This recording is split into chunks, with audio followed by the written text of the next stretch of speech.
Hi everyone, আমি তোমাদের শালু আর আমার চ্যানেল এআর শালু ডেলি লাইফস্টাইলে সবাইকে ওয়েলকাম। এই বৃষ্টির মরশুমে তোমরা কেমন আছো জানি না, তবে আমি খুবই ভালো আছি। তোমরা কেমন আছো অবশ্যই আমাকে কমেন্টে জানিও, আর আমার এই ভিডিওটা কে কোথা থেকে দেখছো জানাতে আমাকে ভুলো না। বৃষ্টির ওয়েদারে ভাবলাম একটু খিচুড়িই করি। তো আমার তো বৃষ্টির ওয়েদারে খিচুড়ি খেতে খুবই ভালো লাগে। তোমাদের কি ভালো লাগে আমাকে অবশ্যই জানিও।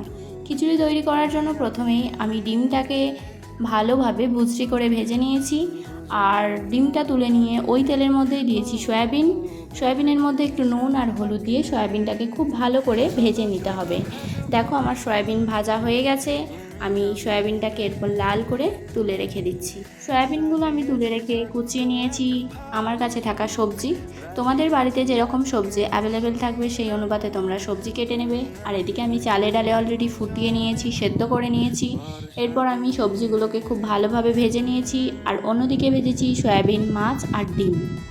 এরপর আমি কড়াইয়ের মধ্যে তেল দিয়েছি, আর তেল দিয়ে তার মধ্যে দিচ্ছি একটা তেজপাতা, একটা শুকনো লঙ্কা আর গোটা জিরে, এটা ফোড়ন হিসেবে ব্যবহার করেছি। তারপর আমি দিয়ে নিচ্ছি কুচিয়ে রাখা পেঁয়াজ, আর পেঁয়াজটা দিয়ে খুব ভালোভাবে লাল করতে হবে। আর পেঁয়াজটা যাতে নরম হয়ে আসে তার জন্য আমি দিচ্ছি অল্প একটু নুনটা দিয়ে পেঁয়াজটাকে খুব ভালোভাবে ভাজতে হবে।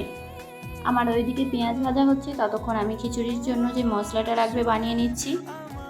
খিচুড়ির মশলার জন্য আমি ইউজ করেছি 2 চামচ আদা রসুনের পেস্ট, কাশ্মীরি লাল লঙ্কার গুঁড়ো, হলুদ গুঁড়ো, জিরে ধনের গুঁড়ো আর একটু টমেটোর সস আর চিনি। যেহেতু আমি কাঁচা লঙ্কার ঝাল খাবো তাই শুকনো লঙ্কার ঝাল আমি দিইনি।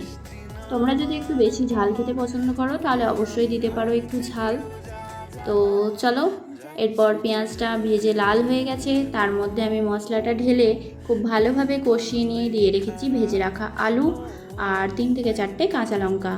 তারপর খুব ভালোভাবে নেড়ে চেড়ে দিয়ে নিচ্ছি সবজিগুলো যেগুলো আমি ভেজে রেখেছিলাম। ওই সবজিগুলো দিয়ে মশলার মধ্যে একটু বেশ খানিকক্ষণ কষিয়ে নিয়ে দিয়ে নিচ্ছি সয়াবিন, মাছ আর ডিম।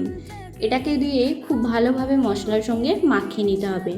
তারপর আমি খুব ভালোভাবে কষিয়ে নিয়ে দিয়েছি সেদ্ধ করে রাখা চাল আর ডাল।